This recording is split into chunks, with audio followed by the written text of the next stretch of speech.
We are live. We are live. Unoriginal FC back in the cup. And it's another week. And it's another embarrassing United loss.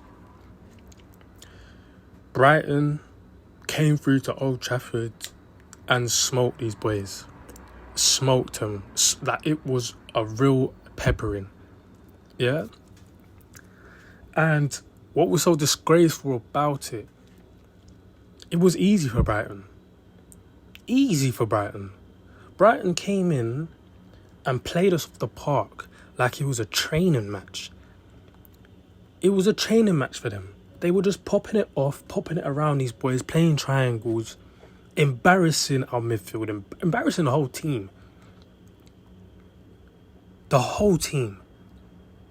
Pascal Gross and Adam Lallana had a field day out there. An absolute field day. They took Bruno Fernandes, Casemiro and McTominay for some dickheads, for some idiots.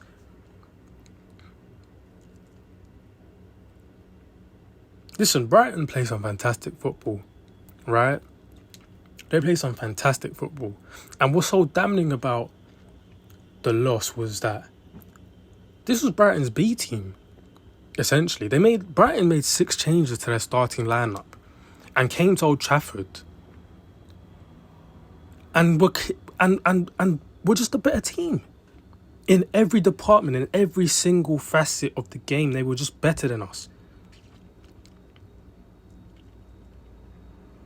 Now, Erik Haag, you, my friend, you're in trouble. You're in big trouble, bro. You've made a lot of weird and, quite frankly, wrong decisions. You made some horrible transfers, right? And you've stuck with players. You've backed players in this team who clearly just aren't good enough at all. At all. And who are you going to blame now? You're going to blame Sancho for this performance? Are you going to blame Sancho for this performance now? Because you threw him under the bus after the Arsenal game. Yeah, when he wasn't even in the squad. So you threw that out to the public. And this is not me backing Sancho, because Sancho hasn't really done shit since he's got here, right? He's had some good performances, but for the majority of his United career, he's been very underwhelming, right? So I'm not losing sleep over Sancho not being in the team, right? What I dislike is the fact that you threw a player under the bus in public. I'm against any managers from any team throwing any player under the bus in public. I'm a big believer of handling things in-house. Because when you start performing, or when you continue to perform as badly as United have performed, it reflects so badly on you, Erik Ten Hag. And you ain't got no friends in the media, you know. This is Manchester United, bro. These reporters are out for blood when it comes to this club. You, my friend, have just put yourself in the firing line for no reason. So I ask you again, who you gonna go blame now? You can't go blame Sancho, because he ain't even here. You're running out of excuses. Listen, last season I gave you a blind. I let shit slide because, listen, the main objective was top 4 and we got a trophy as a bonus, right? So, you know, good first season all in all. But what I wanted to see was a style of play established. We've come into the season and you persisted to spend 60 million on Mason Mount, right? Your talent ID has been shocking, right? And we've come into the season and we're playing worse football than we did last season. How does that work? Huh? We're playing worse football than we did last season. And for you people, right? For you people that want to just have complete blind faith, don't wanna take in the information that you're seeing with your very own eyes. For you people that want to continue to make some excuses for Erik Ten Hag, let me tell you this: Brighton made 6 changes yesterday, and you didn't see even an inch of a difference in the way that they usually play football. They played the exact same style of football that they always play, and they had 6 of their main starters out against us.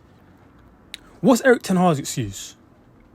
Erik ten Hag's been in the job at United longer than De Zerbi has been at Brighton. De Zerbi hasn't even had a full year at Brighton yet. And look at the football they're playing. You, Erik ten Hag, have been here for almost 18 months now, and we've regressed. Last season, the football wasn't even good. After February, after we won that League Cup last season, the football fell the fuck off. But you made Champions League, so it's like, cool, it's your first season, we'll let it slide. This season, I needed to see something. I needed to see my faith repaid. It's one thing to lose. I wouldn't even be on Erik ten Hag like this right now if I could see that there was a consistent style of football that we're playing, and a consistent progression in the style of football that we're playing, and we were still having some bad to indifferent results. I can live with that. What I cannot live with is when you're losing and the football is atrocious. Or on the ball, I don't know what these guys are doing in training. I don't know what Erik ten Hag is showing these guys in training, because on the ball, there's no difference to what we saw in Ole Gunnar Solskjaer. That's scary. Is that not scary to you? That's scary to me. And I've seen this story 1,000 times when it comes to this club, Erik ten Hag. I'm going to be surprised if you make it past the new year. I can sense you getting sacked by December, bro. Because the fixtures ain't getting any easier. We've got Bayern coming up away on Wednesday. We've got Galatasaray in our Champions League group. You might not even make it out of the group stage, fella. With the way you got us playing football right now. So I don't want to hear about the players. I want to hear about... Actually, no. Don't worry. I'm going to get onto the players a little bit later in this video. Don't worry. Listen, I'm not going to just fully blame Erik ten Hag, because the players going to get something in it. I mean, the players are going to hold corn. You get me? But you, Erik ten Hag, what is unforgivable from you? Number 1, your talent ID is atrocious. Number 2, the football has regressed from last season when you've spent almost £400 million to this point. You've been backed. You're in charge of the transfers because these are all your players.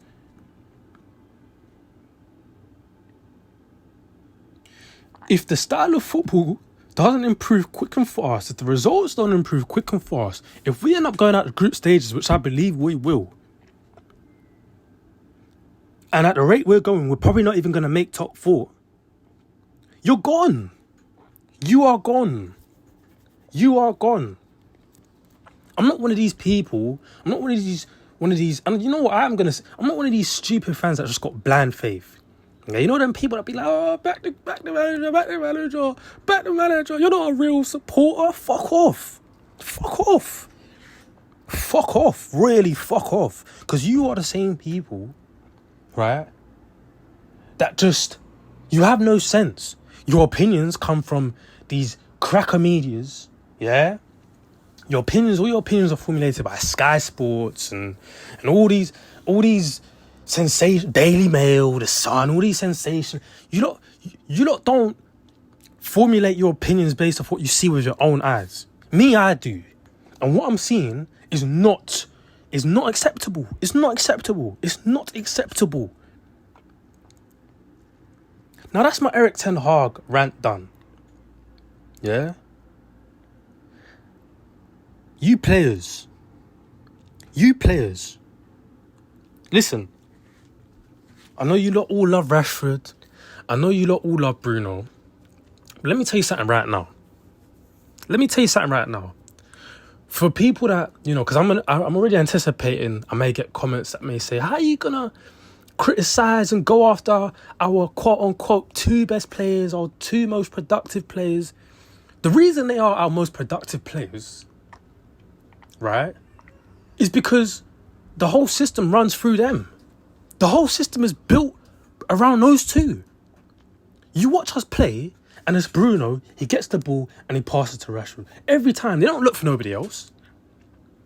They're two very selfish players who are not efficient, who have horrible decision making, and quite frankly, they're not the level of players that you lot think they are. You lot scream they're world class. They're not world class. And I'm going to tell you something right now for free. If those are the two players that you are building around, if those are your two players that you're building around, that you say are going to take us to the promised land, bro, there's a ceiling. And that ceiling is top 4, maybe top 5. That's your ceiling. Your ceiling is top 4. Your ceiling is never going to be major trophies because those two are not good enough players to take you there. They're not. There are better players out there that we can put into this team. And I'm not saying get rid of Rashford. There's not what I'm saying. What I'm saying is, if you're building a system around those two, if you're expecting these two, to be the guys that take you to the promised land, you're finished. You're finished because they're not that level. They're good players. They're not world-class players. Right? Me personally, anyways, I'm going to be real. I'm not the biggest fan of Bruno Fernandes. And I'm not the biggest fan of Marcus Rashford either. I'm not. They are productive players. Right? And I give them praise when praise is due. But the reality is, the team runs through them. Rashford is one of the most selfish players I've ever seen in my life. What grinds my gears when it comes to Marcus Rashford is the fact that he runs with his head down and doesn't see anything else but a shot. Strikers will struggle to play with Marcus Rashford because he's not looking to pass you the ball. Højlund, was breaking his necks to get into the box at every opportunity. And for what reason? There's no reason for you to be even doing that, Højlund. I'll be real. You're not going to get the ball. Because if Rashford gets the ball, he's licking it every time. Every time.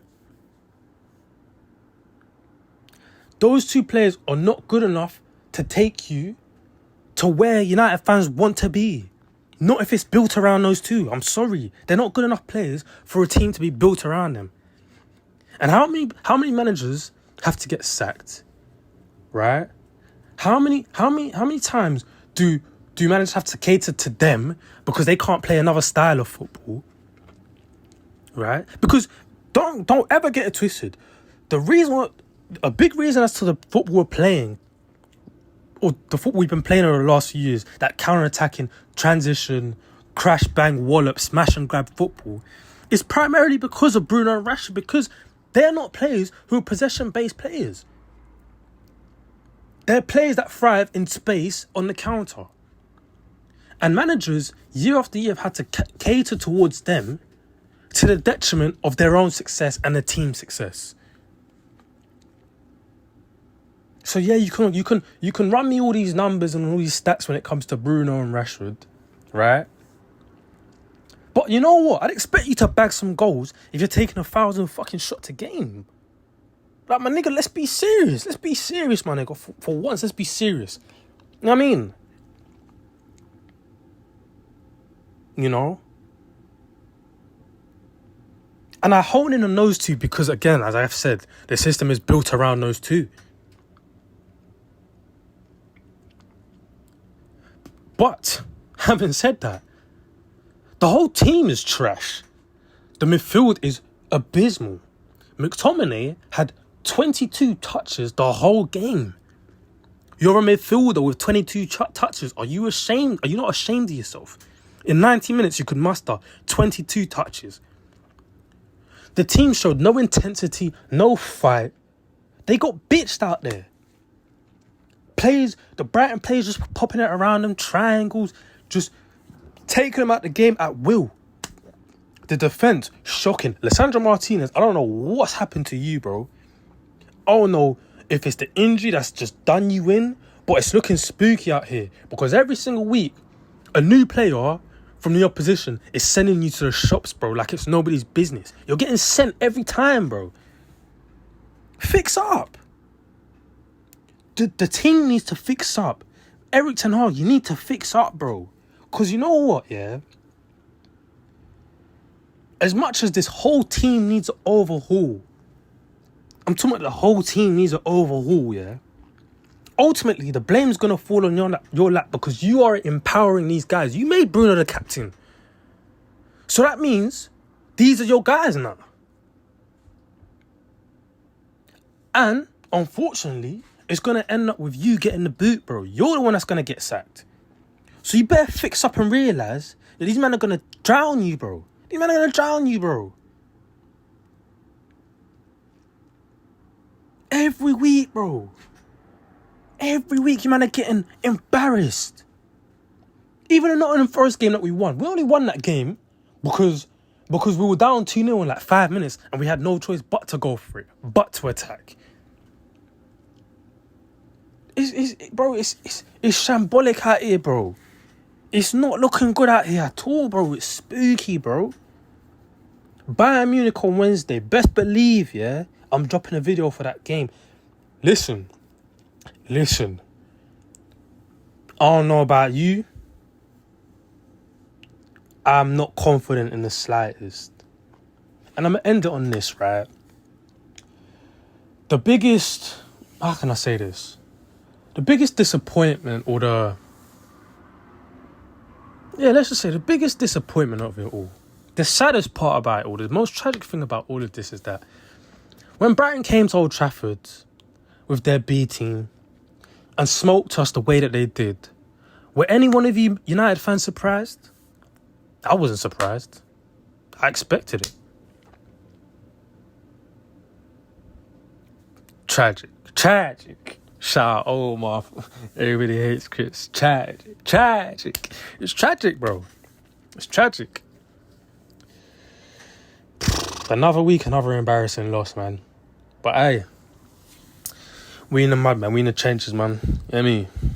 Ain't never had nothing come easy, man. With that being said, shout out to the set, shout out to the lit house, shout out to my brothers, shout out to Self-Made Sicario, shout out to Rev, shout out to Malik, shout out to 704 Money Bags, shout out to the crew, man. You know who you are, man. Shout out to Queen Royalty. You know how it goes, man. Every time. Unoriginal FC, over and out.